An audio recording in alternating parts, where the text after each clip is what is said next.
I was viciously slandered on social media with comments like, "She's sleeping with men for money," and "Quit dancing, you're terrible." Despite wanting to take legal action, I lacked the funds. However, at that moment, an elderly lady named Lily, whom I'd once helped when she was suffering from heat stroke, appeared. "May I handle this?" The owner, seeing the old lady, panicked. I was astonished to learn her true identity, and the person who had slandered me was someone completely unexpected. My name is Lucy. My mother, Addison, was a professional flamenco dancer. Flamenco, an intense Spanish dance performed to guitar accompaniment, involves vigorous steps. I remember my mother, beautiful as she danced, her shoes clicking, her dress swirling. Growing up watching her, it was only natural for me to be captivated by flamenco, dreaming of becoming a dancer myself one day. My mother ran a flamenco studio where I learned to dance under her tutelage. I always told my mother, "I want to be a flamenco dancer like you. No, even better than you." To which my mother smiled, saying this, "Then Lucy, we are rivals. I won't lose." My mother was kind, but strict as a dance instructor. I struggled to keep up with her, sometimes almost breaking under the pressure. However, when I was in middle school, my mother suddenly fell ill and passed away soon after, despite our efforts. Her dance studio had to close, but I couldn't give up on my dream. After graduating high school, I left my hometown and now continue flamenco part-time at a dance studio. Becoming a professional flamenco dancer is, of course, no easy feat. There's no formal qualification, but you can't call yourself a professional without undeniable skill. I must attain undeniable skill that no one can criticize. To achieve this, training in Spain, the heartland of flamenco, is essential. Moreover, studying in Spain requires money. A short-term stay of a month or two won't suffice. I need at least a year of intensive learning. Even a rough estimate shows it will cost several tens of thousands of dollars. Currently, I'm training by performing in dance bar shows, but even that costs money. In places like these, unknown dancers like me don't get paid to perform. Instead, we pay to be part of the show. Famous professional dancers might be invited as guests and get paid, but they are few and far between. I've been learning flamenco since I was a child and believe I have some talent. Acknowledged by a few, but this world isn't so forgiving. It's rare to find someone willing to buy tickets for an unknown up-and-coming dancer. So I find myself staring at my wallet, heading to the supermarket for the discount items even today. Despite living a life of poverty, my days were fulfilling. After all, I could continue doing what I loved, flamenco, and I had a dream. The hardships didn't seem so tough when they were for my dream. Then, on one particularly hot day, as I was heading to the bar for a show after my part-time job, I noticed an elderly lady walking ahead of me. Something about her gait seemed off. Just as I was wondering what was wrong, she suddenly crouched down. Startled, I rushed over to her. "Ma'am, are you okay? What's wrong?" I called out, but she seemed disoriented and didn't respond. Thinking it might be heat stroke, I quickly took out my mobile phone and called an ambulance. The ambulance arrived promptly, and I accompanied her to the hospital. After receiving treatment, the elderly lady regained consciousness, and we were able to talk a bit in her hospital room. "Thank you so much. I don't know what would have happened if you hadn't been there," she said, expressing her gratitude. I could only humbly reply, No, I just did what anyone would do," struggling to find the right words. "By the way, what's your name?" "I'm Lily. I have to be hospitalized today, but once I'm discharged, I'd like to thank you properly." "There's no need for that." I was about to say I was just on my way to the bar when I remembered. Right, I was on my way to perform at the show. "I'm sorry, I really have to go now. Don't worry about thanking me. Just focus on getting better. I blurted out hastily and started to leave the room. Oh, my name is Lucy. Take care.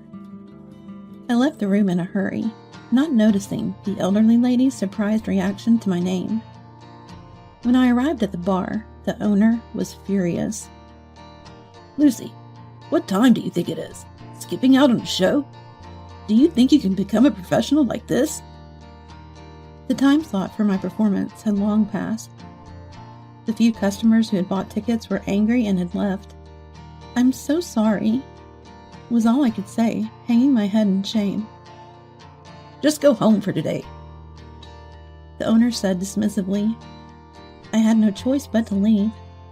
As I was about to leave, someone approached me. Lucy, what happened today? It was Harper, a senior colleague from the dance studio where I work part-time, and the one who introduced me to this bar. Of course, Harper is also aspiring to be a professional dancer. She's been kind, helping me out since I moved away from home, when everything was new to me. I was worried about you, Lucy. It's not like you to be late without contacting anyone. The owner was angry earlier, but he was really worried. He thought maybe you'd had an accident or something. I told Harper about the elderly lady with the heat stroke I helped on my way to the bar, and my visit to the hospital with her. Harper listened intently. That's tough. Let's make up for today's mishap with our future work. Then comforted me. The next day, when I went to my part-time job at the dance studio, Harper greeted me with a troubled look. Harper, what's wrong? Something happened? Lucy, you see this email came? Harper showed me an email on the office computer. Curious, I leaned in and couldn't help but gasp. What? What is this? The email was full of slander against me. Comments ranged from childish insults like ugly and gross to more hurtful ones about my dancing, like quit dancing, you're terrible. Then, there were remarks about me missing yesterday's show. Skipping out is unacceptable. Below second rate. Know your place. That's awful. I could barely get the words out. I saw it when I checked my emails after coming in. Lucy, do you have any idea who could be doing this? I shook my head. There's no way I would know. That's so unforgivable. Someone doing this? Harper said, visibly upset by my distress. I was too shocked to focus during my part-time job that day. There was a show at the bar as usual after work. Trying to pull myself together, I went to the bar with Harper. But the shock didn't end there. The bar had received a similar email. The owner asked me the same thing as Harper, if I had any idea who it could be, but I genuinely didn't know. I couldn't recall doing anything to warrant such malice. Harper tried to comfort me, but my spirits remained low. Still, I couldn't wallow forever. Part-time work, shows, flamenco lessons, my busy life continued as usual.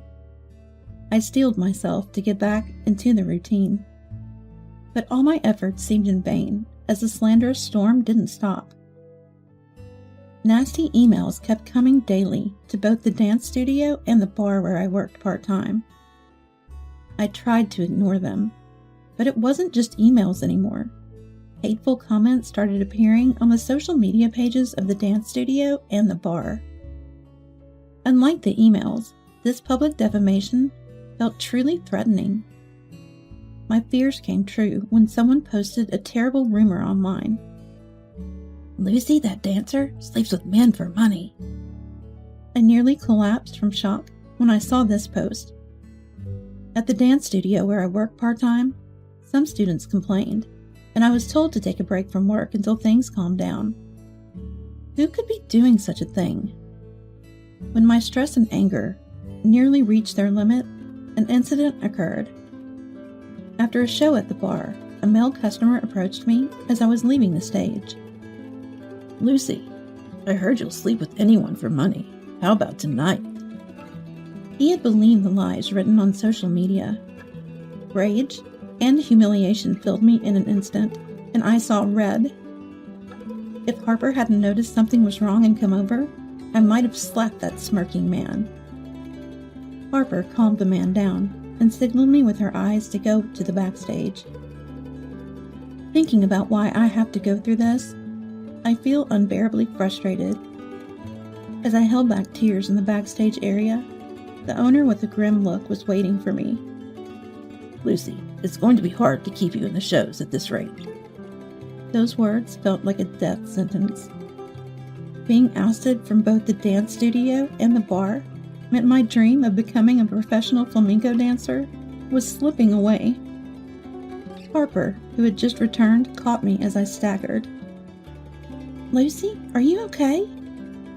I managed to stand without falling. "I'll sue them."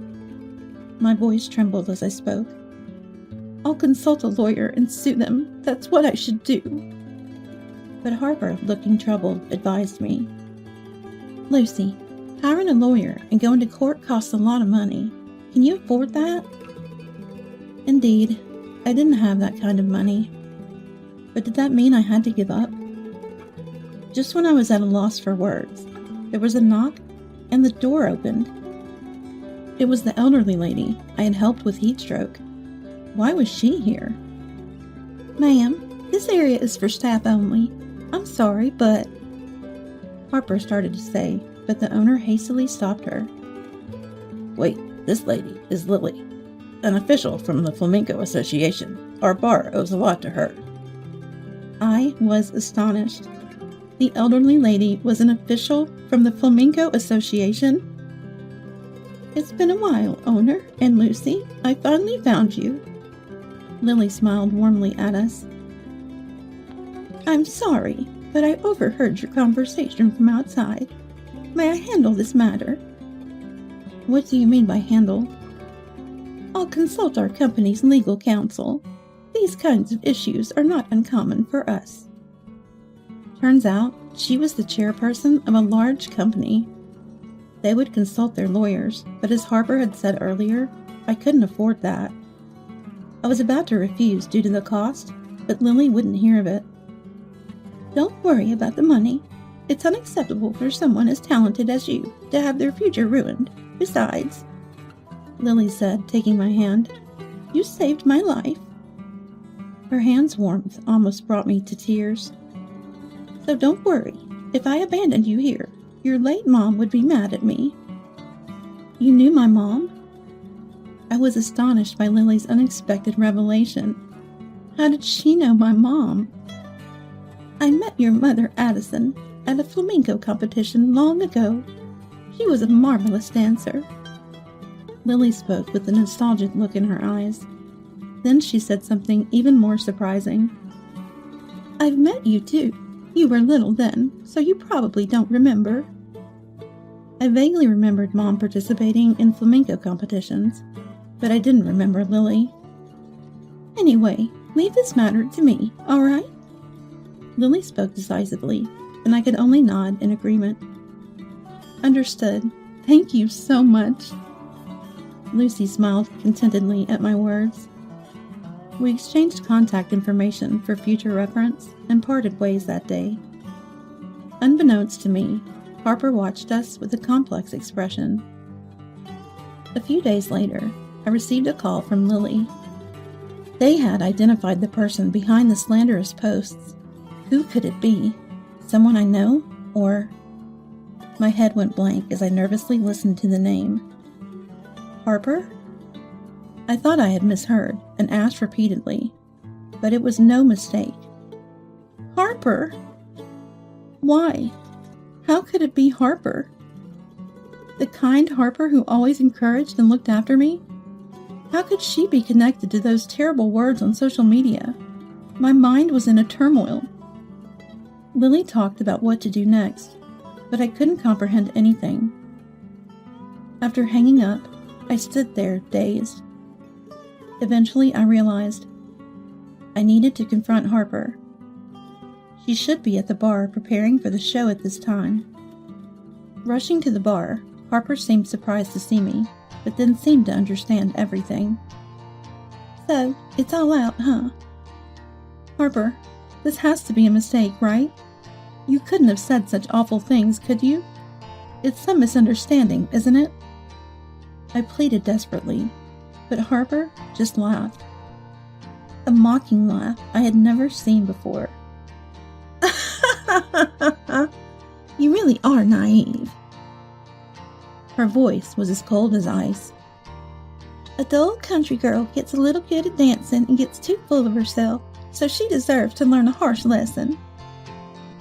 Harper, all the praise from customers, the attention from the owner, you must have enjoyed it, right? I was speechless, listening to the torrent of insults coming from Harper's mouth. What's next? Cozying up to someone from the Flamenco Association because they seem beneficial? Seeing my inability to retort, Harper laughed triumphantly. She was about to say more when the owner, followed by Lily, hurried in and stopped her. Harper, stop it. Looking up, I saw Lily behind the owner. Harper, silent and looking frustrated, was led out of the room by the owner. Lucy, are you okay? Lily asked, concerned, as I stood there in a daze. After I contacted you, I also called the owner. I thought we could talk to Harper, as she would be here at this time. I didn't expect you to come and confront her first. I'm sorry for not being more considerate. I shook my head. It wasn't her fault. I had rushed in and got hurt on my own. I never imagined Harper would think of me in such a way. What would happen to Harper now? And what should I do? With all these thoughts, the incident came to a close. A month later, I was at the airport boarding a plane to Spain. Lily had offered to support my studies in Spain. I initially refused, saying it was too much, but Lily insisted. Even if you don't count the debt for saving my life, I like you. If you feel bad, then study hard in Spain and contribute to the flamenco world in America in the future. Lily, thank you. I will definitely meet your expectations. The issue with Harper was still unresolved. I wanted to wait until it was settled before going to Spain, but Lily told me to leave the rest to her, so I accepted her offer. I don't know what will happen to Harper or me in the future, but if we keep moving forward without giving up, maybe one day we can meet again with a smile. So for now, I just believe in that day,